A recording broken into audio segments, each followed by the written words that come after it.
Una sola noche, de 1877, cambió para siempre la forma en que el dinero se movía por América, y todo empezó con el sonido de unos cascos acercándose en la oscuridad. El territorio de Wyoming dormía bajo un manto de estrellas cuando el tren número 43 de la Union Pacific inició su ruta desde Ogden hacia Omaha. Eran las 9:30 de la noche. Dentro de aquel convoy había algo más valioso que 100 ranchos juntos, $60,000 en monedas de oro, bonos al portador y correspondencia comercial que representaba el futuro de decenas de negocios. Nadie a bordo sabía que 6 hombres llevaban 3 meses estudiando cada detalle de ese trayecto. Los trenes del oeste no eran simples máquinas de vapor. Eran las arterias de una nación en construcción. Por sus vagones circulaba el sudor convertido en oro de los mineros, las promesas firmadas de los banqueros del este, las armas que mantenían el orden en pueblos fronterizos y las cartas que conectaban a familias separadas por miles de kilómetros. Controlar un tren significaba, aunque fuera por unos minutos, controlar el pulso mismo de América. La banda que esa noche esperaba entre las rocas de Big Springs sabía algo que las empresas ferroviarias aún no comprendían del todo. El sistema era vulnerable, increíblemente vulnerable. Durante años, las compañías habían confiado en la velocidad y la inmensidad del territorio como única protección. Creían que nadie se atrevería a detener semejante bestia de hierro en mitad de la nada. Se equivocaban. El líder del grupo era un tipo que los registros apenas mencionan. Algunos investigadores contemporáneos sugieren que pudo haber trabajado antes para la misma compañía que ahora planeaba asaltar. Conocía los horarios, las paradas de agua, los tramos donde el maquinista debía reducir velocidad por las curvas cerradas. Esa información no se consigue por casualidad. Durante semanas, alguien desde dentro había estado pasando datos. Nunca se supo quién, pero las teorías apuntan a un empleado descontento. Quizá alguien a quien le debían salarios atrasados. La preparación había sido meticulosa. Nada quedó al azar.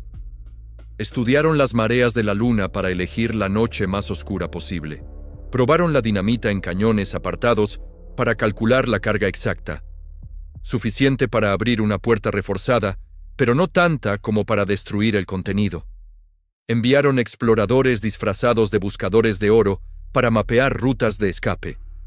Y lo más importante, consiguieron información sobre cuándo viajaría el cargamento más jugoso del mes. Aquella noche de septiembre, el convoy avanzaba confiado. El maquinista silbaba una melodía mientras alimentaba la caldera. El guarda del vagón de carga revisaba su reloj de bolsillo, calculando mentalmente cuándo llegarían a la siguiente estación. Todo transcurría según la rutina. Hasta que algo apareció en las vías, una hoguera, grande, imposible de ignorar. El protocolo era claro. Cualquier obstáculo en la línea significaba peligro potencial, un desprendimiento, un árbol caído, ganado suelto. El maquinista tiró de los frenos, el metal chilló contra metal. El vapor escapó en silbidos furiosos, y el tren, toda esa masa imponente, comenzó a detenerse. El silencio que siguió fue antinatural. Los grillos se habían callado. El viento pareció contenerse. Solo se oía el crepitar de las brasas y el goteo rítmico de agua desde la máquina. Entonces, desde la oscuridad, surgieron las figuras. 6 sombras a caballo, con pañuelos cubriendo sus rostros y rifles apuntando. Lo que sucedió después duró menos de 15 minutos, pero esos minutos estaban coreografiados como una función de teatro. 2 hombres se encargaron del maquinista y el fogonero, obligándoles a bajar con las manos en alto. Otros 2 cubrieron las salidas de los vagones de pasajeros, advirtiendo con voz firme pero tranquila que nadie saldría herido si permanecían dentro. Los últimos 2 fueron directos al vagón blindado. Aquí viene la parte que cambió todo. El guarda del vagón de seguridad no abrió. Estaba entrenado para eso. Su trabajo era resistir, esperar ayuda, proteger la carga. Los asaltantes no perdieron tiempo en negociaciones. Colocaron los explosivos justo en las bisagras, se alejaron, y la noche se rompió en un estampido que resonó por todo el valle. El humo negro brotó del vagón destrozado. Los asaltantes entraron como si conocieran el diseño de memoria, y en realidad, así era. Fueron directos a las 3 cajas fuertes más pesadas. Ignoraron correspondencia, paquetes pequeños, baúles de viajeros. Sabían exactamente qué buscar. En menos de 6 minutos, habían cargado $60,000 en oro y bonos en sus alforjas. Luego hicieron algo inesperado. Rompieron los frenos de la locomotora, la pusieron en marcha y la dejaron avanzar sola mientras ellos desaparecían en dirección opuesta. Cuando el tren sin conductor llegó a la siguiente estación con las puertas arrancadas y el guarda aturdido, el pánico se extendió como pólvora. Los telegramas empezaron a cruzar el país. Pero lo verdaderamente importante no fue el robo en sí. Fue lo que vino después. Las empresas ferroviarias se reunieron en consejos de emergencia. Por primera vez, entendieron que la expansión sin control traía riesgos que no habían contemplado. Los vagones blindados eran inútiles si cualquiera con conocimientos básicos de explosivos podía abrirlos. Los guardas armados poco podían hacer contra grupos organizados. Y lo peor, alguien desde dentro había traicionado. Así nacieron los primeros sistemas de seguridad corporativa modernos en América. La Union Pacific y otras compañías contrataron a agencias de detectives privados, las famosas Pinkerton entre ellas. Estos investigadores no solo perseguían criminales, estudiaban patrones, infiltraban bandas, creaban redes de informantes. Introdujeron códigos cambiantes para los horarios de carga, rutas falsas para despistar, vagones señuelo y sistemas de alarma que conectaban directamente con las estaciones. Diseñaron cajas fuertes con mecanismos de relojería que solo se abrían en destinos específicos.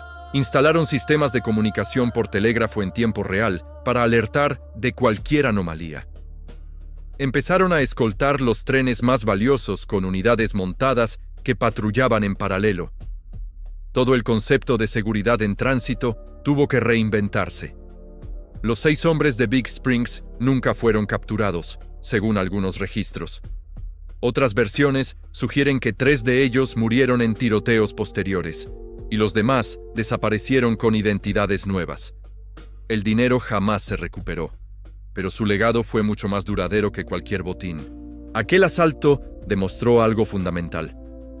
En un mundo que se movía cada vez más rápido, la información y la organización valían más que la fuerza bruta. Los asaltantes no habían ganado por ser más violentos, sino por ser más inteligentes, más pacientes y estar mejor informados. Las empresas aprendieron esa lección a golpe de pérdidas millonarias. Durante la década siguiente, los asaltos a trenes se multiplicaron. Bandas de todo el oeste copiaron las tácticas: informantes, dinamita, planificación detallada. Pero también las defensas mejoraron exponencialmente. Lo que antes era un territorio sin ley, empezó a convertirse en una red vigilada, con sistemas de respuesta rápida y coordinación entre estados.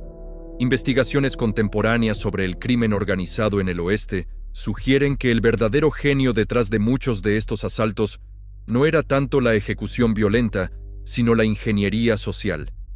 Conseguir que alguien de dentro hablara, conocer qué tren específico llevaría la carga más valiosa, saber cuándo los guardias estarían menos alerta. Todo eso requería redes de contactos, paciencia y un entendimiento sofisticado de cómo funcionaban realmente las organizaciones. El tren maldito de Big Springs se ganó ese nombre no porque estuviera embrujado, sino porque maldijo con la desconfianza a todo un sistema. Después de esa noche, ningún empleado ferroviario volvió a ser completamente confiable. Se implementaron verificaciones de antecedentes, rotaciones constantes de rutas y horarios, compartimentación de información. Lo que hoy llamamos seguridad operacional nació en esos vagones destrozados. La madera crujiente de aquellos trenes del siglo XIX guardaba historias de esfuerzo y esperanza. Cada clavo, cada tabla representaba el trabajo de alguien. Y cuando esa confianza se rompía, cuando el vapor se mezclaba con humo de explosivos y el silencio se llenaba de gritos, no solo se perdía dinero, se perdía algo más profundo: la certeza de que el progreso era inevitable y seguro. Pero también hay una lección positiva en todo esto. Aquellos errores, aquellas vulnerabilidades expuestas brutalmente, obligaron a construir algo mejor. Las compañías tuvieron que innovar, cooperar entre ellas, crear estándares de seguridad que no existían. Los trabajadores consiguieron mejores condiciones porque las empresas necesitaban lealtad real, no solo obediencia. El sistema tuvo que evolucionar o morir. Hoy, cuando subes a cualquier transporte, cuando tu dinero viaja electrónicamente, cuando sistemas de encriptación protegen tus datos, estás beneficiándote de lecciones aprendidas en noches como aquella de Big Springs. La seguridad moderna no nació en laboratorios ni universidades. Nació en el polvo, el caos y el ingenio desesperado de quienes se dieron cuenta de que el mundo cambiaba más rápido que su capacidad de protegerlo. Los 6 jinetes que desaparecieron en la oscuridad de Wyoming no imaginaban que su golpe perfecto sería estudiado durante décadas, que se convertiría en caso de estudio sobre vulnerabilidades sistémicas, que inspiraría tanto a futuros delincuentes como a los encargados de detenerlos. La verdad detrás de Big Springs terminó enterrada bajo capas de mentiras, miedo corporativo y orgullo herido. Lo que las compañías ferroviarias no contaron al público fue quizá más revelador que el propio asalto.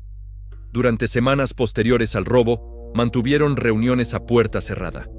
No solo hablaban de los 6 jinetes, hablaban de otros 20 casos similares que nunca llegaron a los periódicos. Resulta que Big Springs no fue el primer asalto exitoso a trenes en territorio americano.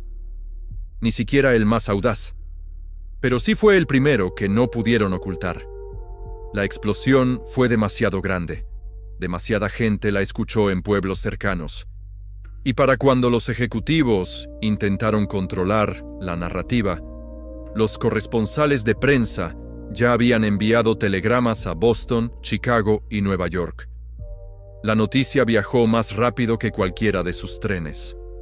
Los documentos internos de la Union Pacific, revelados décadas después, mostraban algo incómodo. En los 3 años previos a Big Springs, habían perdido casi $200,000 en robos menores que nunca se reportaron oficialmente. Paquetes que desaparecían en tránsito, correspondencia que nunca llegaba, pequeñas cantidades de oro que se esfumaban de vagones supuestamente seguros. Las empresas preferían absorber esas pérdidas antes que admitir públicamente que su sistema era un colador. Este silencio estratégico creó el escenario perfecto para los asaltos más grandes. Si nadie hablaba de los problemas, nadie buscaba soluciones. Los empleados deshonestos operaban con impunidad porque denunciarlos significaba reconocer fallos. Los vigilantes incompetentes mantenían sus puestos porque reemplazarlos generaba preguntas incómodas. Y las bandas organizadas observaban todo esto con creciente interés. Hay algo fascinante en cómo el silencio puede ser más peligroso que cualquier pistola. Las compañías ferroviarias descubrieron esa verdad del modo más doloroso posible. Mientras guardaban apariencias, mientras fingían control absoluto, los criminales construían mapas detallados de sus debilidades. Cada pequeño robo sin reportar era una clase magistral gratuita sobre dónde atacar después. Uno de los aspectos menos conocidos del caso Big Springs involucra a los pasajeros del tren. 23 personas viajaban en aquellos vagones la noche del asalto. Durante años, las entrevistas oficiales fueron breves y censuradas.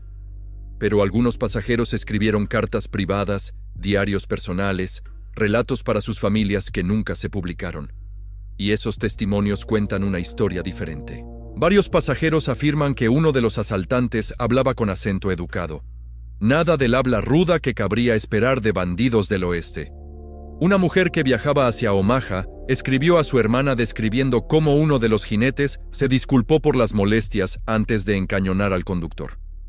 Otro pasajero, un comerciante de Chicago, notó que los asaltantes nunca miraron dentro de los vagones de pasajeros, a pesar de que fácilmente contenían más objetos de valor portables que el oro pesado. Esto sugiere algo intrigante.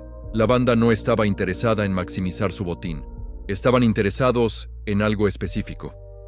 $60,000 era una fortuna, desde luego, pero había joyas, relojes de oro, carteras llenas en esos vagones de pasajeros. Ignorar todo eso requiere disciplina o información muy precisa sobre qué buscar exactamente.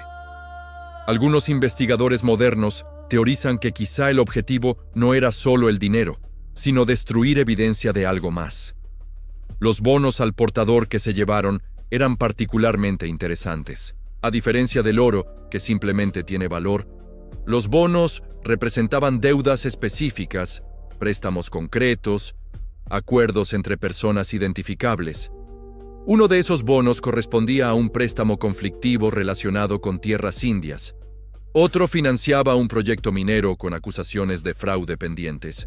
Un tercero estaba vinculado a un político de Washington envuelto en escándalos. Aquí la historia se complica. Algunos historiadores consideran posible que el robo fuera parcialmente un encargo, que alguien con mucho que perder pagara a la banda no solo para robar, sino para hacer desaparecer documentos comprometedores. El oro era el caramelo, el incentivo obvio, pero los bonos específicos eran el verdadero objetivo. Una teoría audaz, desde luego, y sin pruebas definitivas, pero explicaría por qué nunca hubo verdadero esfuerzo por recuperar esos documentos. Las agencias Pinkerton que fueron contratadas tras el asalto operaban de formas que hoy consideraríamos cuestionables. Infiltraban comunidades enteras, sobornaban informantes, creaban identidades falsas para sus agentes durante meses. Uno de sus detectives más efectivos en el oeste era en realidad un exconvicto que había cambiado de bando. Conocía el AMPA desde dentro porque había sido parte de ella. Este hombre, cuyo nombre real nunca se publicó por razones de seguridad, desarrolló una red de contactos en cantinas, garitos de juego y prostíbulos de todo Wyoming y territorios vecinos. No buscaba arrestos inmediatos, buscaba patrones. Escuchaba quién gastaba más de lo normal, qué familias recibían dinero sin explicación clara, qué pueblos pequeños de repente tenían más actividad comercial de la habitual. Su trabajo representaba el nacimiento de lo que hoy llamamos análisis de inteligencia criminal. Antes de él, perseguir criminales era reactivo. Ves un delito y sales corriendo detrás. Él convirtió la persecución en ciencia predictiva. Estudiaba comportamientos, conexiones sociales, movimientos de dinero. Y funcionó. Bajo su coordinación, las Pinkerton desmantelaron 16 bandas organizadas en 5 años. Pero aquí viene el giro inquietante. Las 6 personas de Big Springs nunca cayeron en sus redes. Ni una sola pista sólida apareció en sus extensos archivos. O eran verdaderos fantasmas, o tenían protección desde lugares muy altos. Algunos documentos internos de las Pinkerton, filtrados décadas después, sugieren que recibieron órdenes explícitas de no investigar ciertas líneas, que había nombres que no debían mencionarse. La posibilidad de complicidad institucional añade capas inquietantes. Si personas con poder político o económico estaban involucradas, aunque fuera indirectamente, todo el caso se transforma. Ya no es una historia simple de buenos contra malos. Es una red compleja donde quienes debían proteger el sistema quizá estaban beneficiándose de sus grietas. Lo más valioso que dejó Big Springs no fueron las cajas fuertes mejoradas ni los protocolos de seguridad. Fue un cambio cultural profundo. Los trabajadores ferroviarios comenzaron a organizarse, a exigir no solo mejores salarios, sino también protecciones reales. Argumentaban, con razón, que las empresas los ponían en peligro y luego los culpaban cuando algo salía mal. De esas protestas nacieron los primeros sindicatos ferroviarios serios. Y aunque las compañías resistieron ferozmente al principio, terminaron aceptando que trabajadores leales y bien tratados eran su mejor defensa. Alguien que cobra a tiempo, que tiene seguro para su familia, que siente que su empresa le valora, es mucho menos probable que venda información a bandidos. La lealtad no se compra con amenazas, se construye con respeto. Décadas después, ingenieros que diseñaban los primeros sistemas bancarios electrónicos estudiaron el caso Big Springs en detalle. Les fascinaba cómo la información privilegiada había sido el verdadero arma. Así que cuando crearon redes de transferencia de dinero, aplicaron lo que llamaron seguridad por compartimentación. Ninguna persona debía conocer todo el sistema. Cada empleado solo tendría acceso a su pequeña parte. Esta filosofía acabó convirtiéndose en la base de la ciberseguridad moderna. Los bancos digitales, los sistemas de encriptación, las verificaciones en múltiples pasos. Todo surge de aquella noche de septiembre, cuando 6 hombres demostraron que conocer el sistema era más poderoso que cualquier arma. Y hay algo profundamente humano en todo esto. Tendemos a construir muros más altos después de que nos roban, pero lo realmente inteligente es preguntarnos por qué alguien quiso entrar. Las empresas que solo endurecieron castigos fallaron. Las que escucharon a sus empleados, mejoraron condiciones y crearon culturas de transparencia, esas prosperaron. Todavía hoy, cuando escuchas sobre brechas de seguridad en empresas gigantes, casi siempre involucran a alguien de dentro. Un empleado descontento, un contratista con acceso temporal, alguien que sintió que el sistema le había fallado. La tecnología ha cambiado completamente, pero la naturaleza humana permanece. Y esa es quizá la lección más valiosa que nos dejaron aquellos 6 jinetes del siglo XIX. Eligieron actuar contra el sistema porque sintieron que el sistema actuaba contra ellos. No justifico lo que hicieron, pero entender sus motivaciones nos ayuda a construir organizaciones más justas, más transparentes, más resistentes. Cada error del pasado, cada vulnerabilidad expuesta, cada confianza rota, son oportunidades para hacer las cosas mejor. Los descendientes de algunos pasajeros de aquel tren eventualmente compartieron las cartas y diarios familiares con historiadores, y en esas páginas amarillentas hay algo inesperado. Varios pasajeros escribieron que aunque habían pasado miedo, sintieron extraña fascinación. Uno describió la experiencia como ver la historia desenvolverse en tiempo real. Otro admitió sentir secreto respeto por la precisión militar de los asaltantes. Esto nos dice algo sobre nosotros mismos. Nos atraen las historias de audacia, incluso cuando cruzan líneas morales. Queremos creer que la inteligencia y la planificación pueden vencer cualquier sistema. Y eso es exactamente lo que Big Springs representó. No fue violencia salvaje. Fue ingenio aplicado contra adversarios más poderosos. Una narrativa clásica que resuena porque todos hemos sentido alguna vez que enfrentamos sistemas más grandes que nosotros. La diferencia, claro está, es elegir cómo responder a esa sensación. Podemos buscar grietas para explotar, o podemos trabajar para mejorar el sistema desde dentro. Los 6 de Big Springs eligieron un camino. Miles de trabajadores ferroviarios que después lucharon por reformas eligieron otro. Ambos reconocieron los mismos problemas, pero sus respuestas definieron quiénes eran. Y ahí está tu poder. Reconocer que los sistemas son imperfectos no te obliga a destruirlos, te invita a mejorarlos. Cada vez que señalas un error constructivamente, cada vez que propones una solución en lugar de solo quejarte, cada vez que decides ser parte del cambio que quieres ver, estás aplicando la mejor lección de aquella noche en Wyoming. El mundo cambia, siempre lo ha hecho y siempre lo hará. Podemos ser los que rompen o los que construyen. Esa elección sigue siendo tuya hoy. Lo que nadie esperaba era que el verdadero impacto de aquella noche no vendría de los 6 jinetes, sino de un niño de 11 años que presenció todo desde la ventanilla de un vagón de segunda clase. Se llamaba Thomas McCarthy, hijo de un herrero irlandés que viajaba con su madre hacia Nebraska buscando trabajo. El chaval llevaba un cuaderno donde dibujaba todo lo que veía durante el viaje. Cuando el tren se detuvo y aparecieron los asaltantes, Thomas se pegó al cristal y empezó a dibujar con manos temblorosas pero precisas. Captó detalles que ningún adulto aterrorizado habría notado. La forma exacta de las sillas de montar, el tipo de rifles que llevaban, incluso la marca peculiar en el flanco de uno de los caballos. Años después, cuando Thomas se convirtió en ilustrador forense para el Departamento de Justicia, sus bocetos infantiles de aquella noche sirvieron para identificar patrones en otros asaltos. Resultó que uno de los caballos dibujados por el niño pertenecía a un rancho específico de Montana. Ese rancho había sido vendido 3 meses después del asalto por un precio sospechosamente alto a un comprador que nadie conocía. La pista nunca llevó a arrestos, pero conectó puntos que las autoridades llevaban años intentando unir. Lo fascinante de este detalle es cómo lo más inesperado a veces guarda las claves más valiosas. Mientras los adultos entraban en pánico o se paralizaban, un crío con un lápiz estaba documentando evidencia que perduraría décadas. Nos recuerda que la observación cuidadosa vale más que la reacción impulsiva.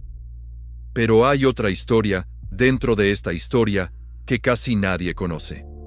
El guarda del vagón blindado que se negó a abrir aquella noche se llamaba Wilhelm Braun, un inmigrante alemán que había llegado a América apenas 5 años antes. Wilhelm tenía instrucciones muy claras de su empresa. Si alguien intentaba robar el tren, debía resistir. Su contrato especificaba que abrir las puertas antes de tiempo significaba el despido inmediato, sin compensación. Después de la explosión que destrozó el vagón, Wilhelm quedó con daños permanentes en un oído. La compañía le dio 2 semanas de salario y lo despidió alegando que ya no podía realizar sus funciones adecuadamente. Sin indemnización, sin pensión, sin reconocimiento por haber seguido el protocolo al pie de la letra. Se fue del ferrocarril amargado, roto, sintiendo que su lealtad había sido castigada en lugar de recompensada. 3 años después, Wilhelm trabajaba como vigilante nocturno en un almacén de Denver. Una noche, sorprendió a 2 hombres intentando forzar la entrada. En lugar de enfrentarlos o dar la alarma inmediatamente, Wilhelm hizo algo extraordinario. Les preguntó por qué necesitaban robar. Resultó que uno de ellos tenía una hija enferma y ningún médico atendía sin pago adelantado. El otro había perdido su trabajo en las minas y llevaba semanas sin comer caliente. Wilhelm no les dejó robar, pero tampoco los entregó a la policía. Les dio dinero de su propio bolsillo, poco pero suficiente para medicinas y comida por unos días. Luego, les consiguió contactos para trabajos temporales. Años más tarde, uno de esos hombres se convirtió en sheriff de un condado de Colorado. Cuando le preguntaron qué le había inspirado a entrar en la ley, siempre contaba la historia del guardia alemán que eligió entender en lugar de castigar. Esta pequeña historia dentro de la gran historia de Big Springs nos enseña algo crucial sobre las consecuencias a largo plazo de cómo tratamos a las personas. Wilhelm podría haberse convertido en alguien vengativo, alguien que justificara el crimen después de cómo le trataron. En cambio, eligió ser el tipo de protector que él hubiera querido tener. Transformó su dolor en empatía funcional. Mientras tanto, en las oficinas centrales de la Union Pacific en Omaha, se libraba otra batalla completamente diferente. Los directivos debatían furiosamente sobre cuánta información compartir con otras compañías ferroviarias. Algunos argumentaban que revelar sus vulnerabilidades les haría parecer débiles frente a la competencia. Otros insistían en que todos los trenes del oeste corrían el mismo peligro y que proteger el ego corporativo costaba vidas y fortunas. Finalmente ganó la segunda postura, pero no por nobleza. Ganó porque los seguros se negaron a renovar las pólizas a menos que hubiera cooperación real entre empresas. Las aseguradoras habían hecho sus propios cálculos y determinado que los asaltos coordinados superaban la capacidad de respuesta individual de cualquier compañía. O trabajaban juntas, o los precios de los seguros se volverían insostenibles. Así nació la primera red de información compartida entre corporaciones privadas en América. No lo llamaban así en 1877, pero básicamente inventaron lo que hoy conocemos como inteligencia de amenazas compartida. Cada empresa reportaba incidentes, incluso los pequeños, a un registro central. Se analizaban patrones, se identificaban zonas de alto riesgo, se coordinaban respuestas. La competencia descubrió que colaborar en seguridad no debilitaba su posición comercial, la fortalecía. Este cambio de mentalidad fue revolucionario. Durante décadas, el capitalismo americano había funcionado bajo la premisa de que compartir información era regalar ventajas al enemigo.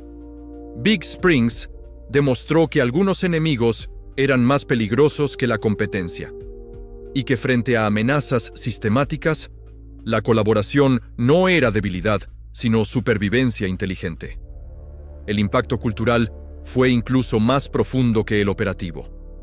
Los periódicos de la época empezaron a publicar historias sobre los trabajadores ferroviarios, no como empleados anónimos, sino como personas reales con familias, sueños y riesgos diarios. Un periodista de San Francisco llamado Marcus Webb viajó durante 6 meses en trenes de carga, entrevistando a maquinistas, guardas, fogoneros y personal de mantenimiento. Sus artículos revelaron condiciones que escandalizaron al público. Turnos de 18 horas sin descanso. Equipos defectuosos que las empresas no reparaban por ahorrar costes.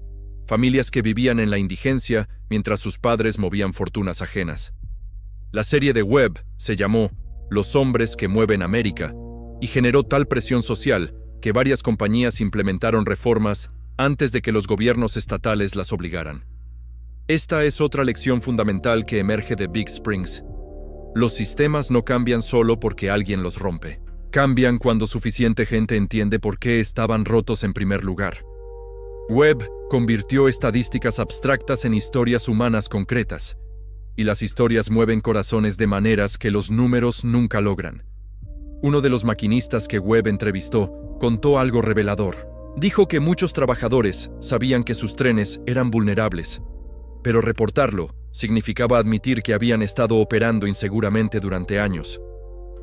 Temían que en lugar de mejorar las condiciones, las empresas simplemente los reemplazaran por gente más joven y menos conocedora que no hiciera preguntas incómodas.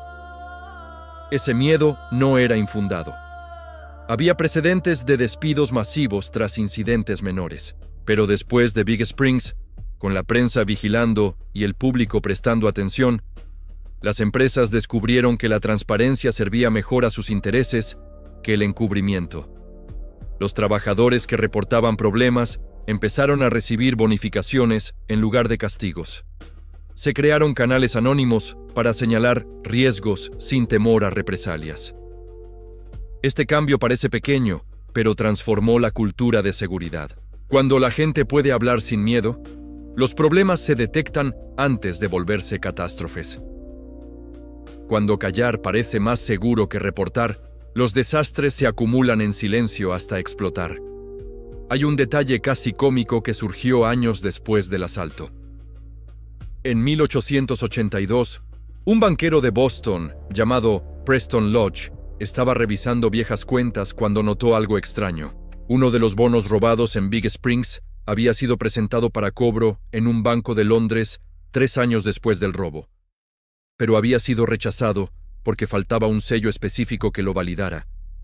El ladrón, quienquiera que fuese, había cruzado el Atlántico con un documento que valía miles de dólares, pero que era inútil sin un pequeño sello burocrático. Lodge investigó más y descubrió que los 6 bonos más valiosos robados aquella noche tenían el mismo problema.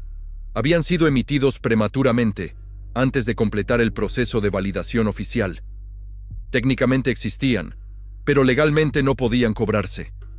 Esto alimentó la teoría de que alguien desde dentro no solo facilitó el robo, sino que quizá incluso engañó a los propios ladrones. Les dio información sobre un tesoro que en realidad era papel decorado. Si esto es cierto, el asalto perfecto fue en realidad una trampa perfecta.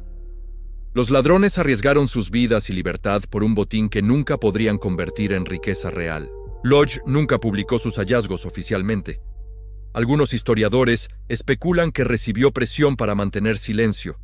Otros creen que simplemente no tenía pruebas suficientemente sólidas, pero sus notas privadas, descubiertas en un desván de Massachusetts en los años 50 del siglo XX, pintan un cuadro fascinante de corrupción multicapa, donde incluso los criminales eran víctimas de otros criminales con mejor acceso al poder. Esta posibilidad añade una dimensión casi shakespeariana a toda la historia. Si los 6 jinetes descubrieron que habían sido traicionados, ¿cómo reaccionaron? Si murieron sin saber que su gran golpe fue inútil. O si alguno vivió lo suficiente para entender que había sido un peón en un juego mucho más complejo. Lo que sí sabemos con certeza es que el oro Ese sí era real y sí desapareció para siempre.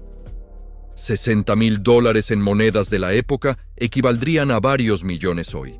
Hubo búsquedas durante décadas. Buscadores de tesoros peinaron todo Wyoming siguiendo leyendas sobre cuevas selladas o cofres enterrados. Nunca apareció nada concluyente. Existe una tradición en algunos pueblos pequeños de la región, familias que de repente prosperaron sin explicación clara en los años posteriores a Big Springs. Un rancho que se expandió misteriosamente, una tienda que importó mercancía cara, un salón que se reconstruyó con maderas nobles cuando antes apenas se sostenía en pie. Nunca hubo pruebas, solo murmullos y miradas significativas entre vecinos que sabían no preguntar demasiado. Si el oro se diluyó lentamente en la economía local, repartido en pequeñas cantidades entre muchas manos, explicaría por qué nunca se recuperó y por qué los ladrones nunca fueron encontrados. No porque huyeran lejos, sino porque se quedaron cerca, viviendo vidas ordinarias con extraordinaria paciencia. Y quizá esa sea la verdadera moraleja final de Big Springs, que los grandes momentos de la historia, esos que estudiamos y romantizamos, están hechos de cientos de pequeñas decisiones de gente común, que lo extraordinario casi siempre se disfraza de ordinario para sobrevivir, y que las historias más importantes rara vez tienen finales claros, sino que se disuelven suavemente en el tejido de comunidades que siguen adelante. Aquella noche de septiembre cambió cómo movemos valor, cómo protegemos información, cómo tratamos a quienes trabajan en sistemas vulnerables. No porque alguien lo planeara así, sino porque miles de personas respondieron a un fracaso del sistema, decidiendo construir algo mejor. Algunas desde el poder, otras desde la trinchera, todas contribuyendo sin saber que sus pequeñas mejoras se convertirían en los cimientos de la seguridad moderna. Y esa es quizá la lección que más vale la pena llevarse. Los grandes cambios no vienen de grandes héroes haciendo grandes cosas. Vienen de mucha gente ordinaria haciendo pequeñas cosas un poco mejor cada día. Esa capacidad la tienes tú ahora mismo, en cualquier sistema roto que enfrentes, en cualquier momento en que elijas construir en lugar de solo señalar lo que falla. Así que la próxima vez que veas algo que no funciona como debería, recuerda a Wilhelm Braun eligiendo empatía sobre venganza, a Thomas McCarthy dibujando cuando otros se paralizaban, a Marcus Webb convirtiendo estadísticas en historias humanas. Y pregúntate, ¿qué pequeña cosa puedes hacer tú que quizá, solo quizá, dentro de 100 años, alguien recordará como parte de algo mucho más grande?